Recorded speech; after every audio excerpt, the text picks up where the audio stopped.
Hi, I'm Magda from Interiors Exteriors. In this episode, together with Iwa, we'll tell you what it's like to work with an interior designer.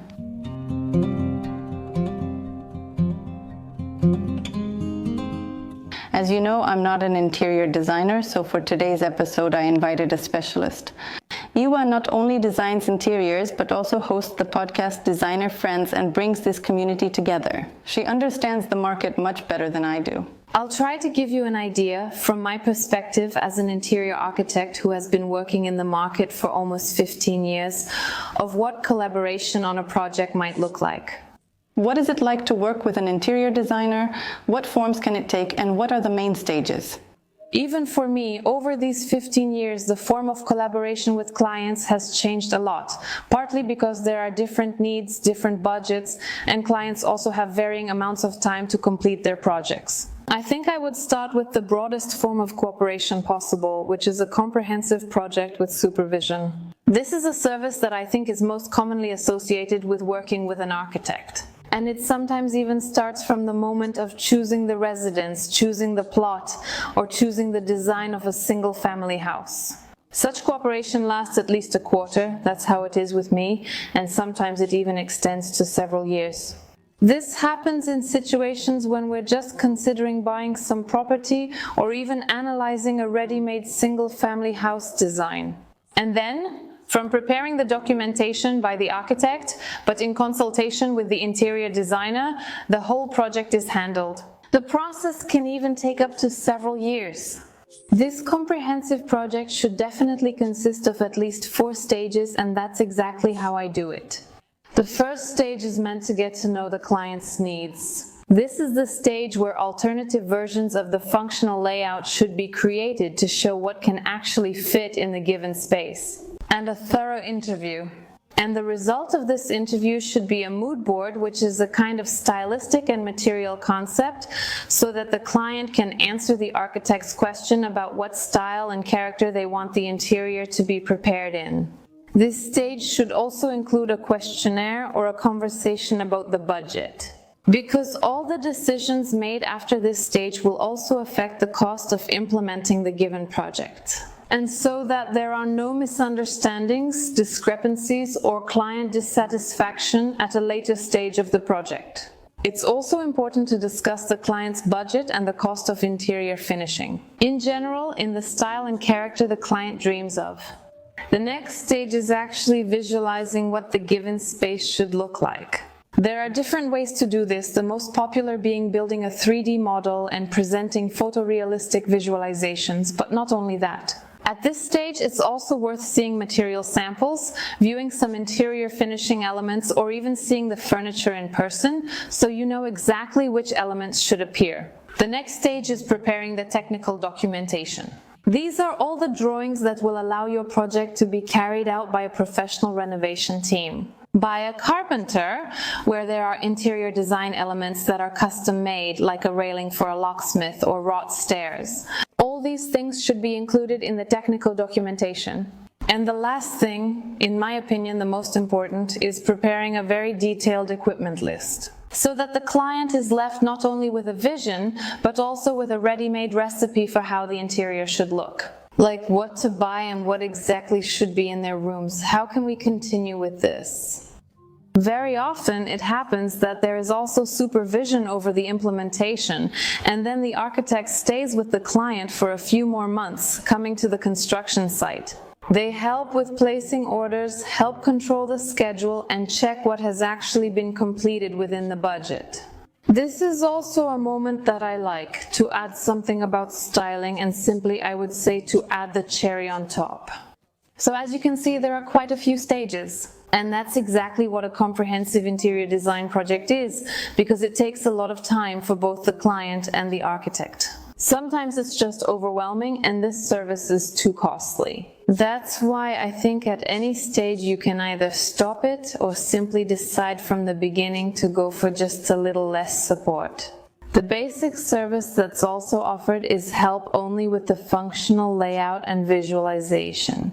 Sometimes these 2 pieces of information are enough for a more independent client to carry out the entire project on their own. I encourage you to get familiar with this before even choosing a designer. In addition to their completed projects, also get to know their way of working and what other services that particular architect offers. For example, with me, you can take advantage of a free project cost estimate service to find out what you can afford and what costs the entire project involves. But other architects, like some of my friends who also design interiors, have various online products that can help you prepare for the whole process. I'm talking here about different ebooks. I'm talking about educational materials, I would say, that can help you clarify your vision. These are educational products you can choose from. They are either free or will cost very little compared to the whole project, but they will help you prepare for the entire process. Or simply help you better define the problem you have, which will make further cooperation with the architect go much more smoothly. If you're even thinking about carrying out the project on your own, I think this kind of support is definitely necessary for you, and you can use it in this form. And if a critical situation arises and you encounter a problem you can't handle, many of us have introduced a service called Consultations. I would say it's a kind of immediate help, and from my experience, the satisfaction with this service is really 100%. The best way to prepare for such a consultation is to think about what exactly your problem is. Does this problem come up, for example, when choosing an apartment from what's available on the market and you're wondering if it's really the right apartment for you or what potential it has? Are you already at the final stage? Did someone do something wrong for you on the construction site and you need that last bit of support from an architect to save something, so you write down this problem? Have you found an expert in that field? Because many of us interior architects offer such consultations, and you come to a consultation with your specific problem. Online or in person, meaning the architect can even come to your construction site, apartment or house. In my opinion, this service is very good for those people who are able to do a lot on their own, but really need help solving a few problematic issues. I often go for consultations to homes that are already occupied, but I would say slightly unfinished, where, for example, some custom-built furniture is missing. Someone can decide on specific lamps, particular decorations, a rug, or a sofa. They're wondering how to put it all together as if they've created the base, but they're not quite sure what to do next.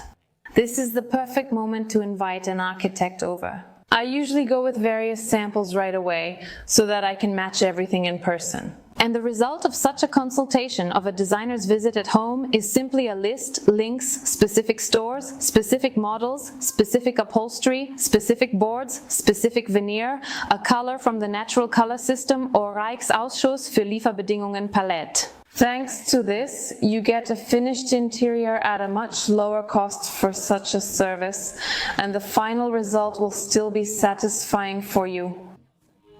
And how much does it actually cost to work with an interior designer? How much do we have to pay for individual services? Regarding architect fees, there are several pricing methods. The most common, which I personally dislike, is charging per square meter. Very often you'll come across the fact that different stages of cooperation, which I mentioned earlier, are priced at a certain rate per square meter of the project. And this then translates into the final cost of your cooperation with the architect.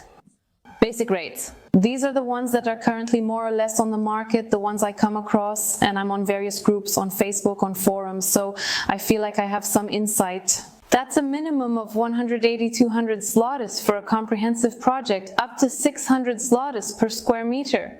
That 600 zlotys is probably the highest open rate I've managed to find from other designers in an offer on their website.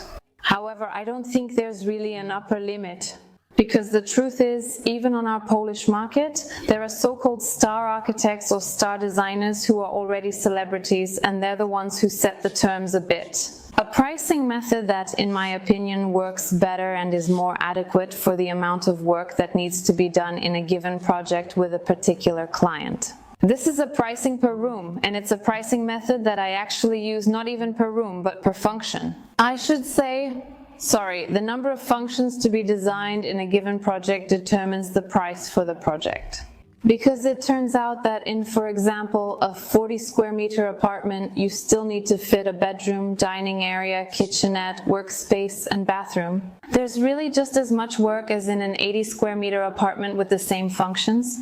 What's more, in such a small apartment, there's sometimes even more work because you have to think harder about how to combine everything nicely and functionally. So the second way architects price their projects is by function. There's a wide range here. As always, in every area of the market, you encounter both lower and higher rates. I've seen estimates where a function costs as little as 1,500, 1,800 zwar and up to 3,500, 4,000 zwar. Thanks to this, you can quickly calculate that in reality, an 80 square meter apartment and a 280 square meter house. These estimates aren't proportional between those sizes. It's not that it's 3 times as much, but in fact the amount of work for the architect, for the designer, is really the same. Another interesting aspect of pricing is designing with an hourly rate. And this is somewhat connected to what I mentioned earlier, which is consultations, because listen, imagine that I am able to manage a project solely through consultations. Because I work almost systematically with the client, they prepare something, I review it, and I prepare materials for them to continue working. For example, we might schedule a 2-hour kitchen consultation one day. We solve the kitchen issue, and the next day, I don't know, maybe a week later, we prepare the concept and how the bathroom should look. Great, 2 more hours. And in this way, during consultations with an hourly rate, we are also able to complete the project in a way that's satisfying for the client who is more independent. But with this kind of pricing, there's an hourly rate, and hourly rates also vary. I've seen rates from 350 Polish zloty up to even 600 Polish zloty per hour. Some design studios now bill entire projects at an hourly rate. That hourly rate will definitely be lower than for consultations because it's calculated over many weeks and months of cooperation. And I would say this way of billing is something new. In our market, it's definitely used more widely in the West, so we're just starting to learn about it. Both clients are learning to trust this type of cooperation, and architects are learning how to implement it in their studios. However, it's still such a new topic that I can't tell you much more about it. Interior designers cooperate with different brands and receive various discounts. Doesn't that affect the course of the project? Isn't it detrimental to the client? What does it actually look like? The topic of discounts and cooperation between designers and stores? I would say it's a very broad topic, and I can share how it looks from my point of view and from my experience. Definitely for me as a designer, it's very important to have as wide a range of stores and brands as possible that I work with. Among other reasons, because I know that it absolutely won't limit me in terms of design, location, price, or scope when it comes to the budget. If I decide to work with a brand, I also consider whether I will actually use their designs or if I have already used their products in a previous project. And only then do I know that such a brand will work for me and I will be able to recommend it further. Why am I talking about this? Among other reasons, because the client should also get to know, I would say, the advantages of us as architects being able to recommend a brand to them, or use a product for which we have special discounts so that they can buy it a bit cheaper. Among other reasons, because we are not that kind of client. It's called B2C, which means we're not a one-time customer, but rather a regular client of a given manufacturer or distributor. We are in constant contact with the staff of, for example, a given store, and we can really get a lot more things done. Every complaint, every return, every missed deadline, or even the pressure to meet a deadline will then be on our side, not on the client's side. Such a client for such a store is no longer just a no-name, but is a client of this or that designer, so they can definitely count on being better taken care of by the distributor. What's more, when it comes to bathroom or tile distributors, for example, there is a very large selection on the market. And the fact that a particular architect works with only one distributor, in my opinion, is more of a disadvantage than if they work with 10. Why? because I don't have to limit myself to ordering from store A instead of store B.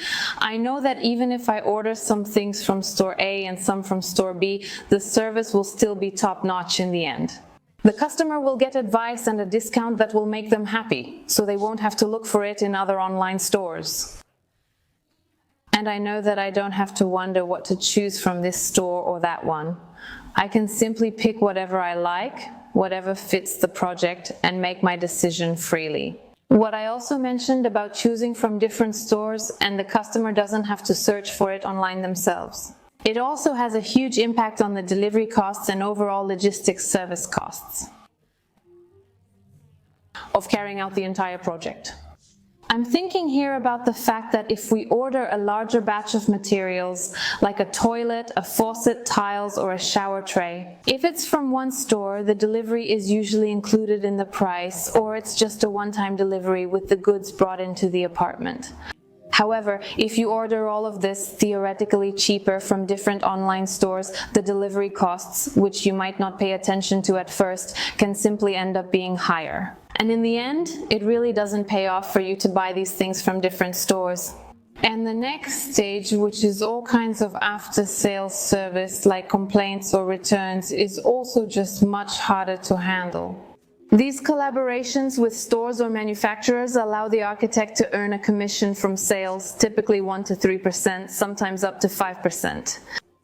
However, in reality, those architects who work with many stores don't pay attention to that at all. Do they make 200 zlotys more at one store or 200 less at another? What matters to them is completing the project. I think that's probably at the top of every designer's list of priorities. So that the client is satisfied, the project turns out great, and I have another accomplishment I can show off online to future clients.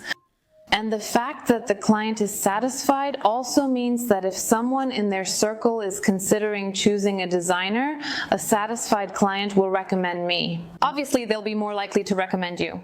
So this commission, or the pocket money we get for completed orders, is actually just a small part of our compensation. Compared to what we earn for the project, it's not the main part of our salary. If you have more questions, write them in the comments. I also recommend Ewa's channel, my friend and designer, where she interviews various industry professionals. You can learn how different things work from the other side, from the perspective of specialists, both designers and builders, so it can be very interesting, and you'll also find an interview with me there. If you're considering working together and would like to see where to start, I warmly invite you to visit the Ile Kosztuje Remont website. There, with a free calculator, you can estimate the approximate cost of finishing an apartment. This is the cost of furniture and materials. For those people who want to renovate their apartment on their own, I have also prepared something based on my experience. An Excel file like this, which is a budget template divided by priorities, as well as a schedule template showing how the renovation should proceed and which purchases should be made at each stage.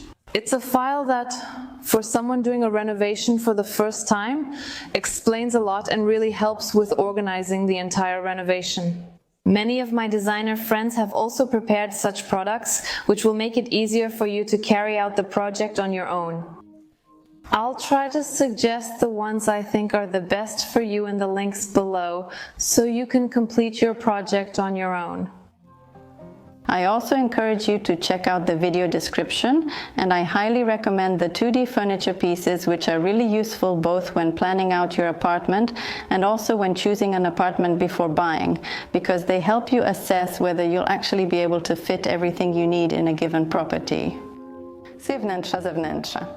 PL, and I hope you're already subscribed to our channel, where you'll find over 300 interior design videos, so you definitely won't run out of inspiration here.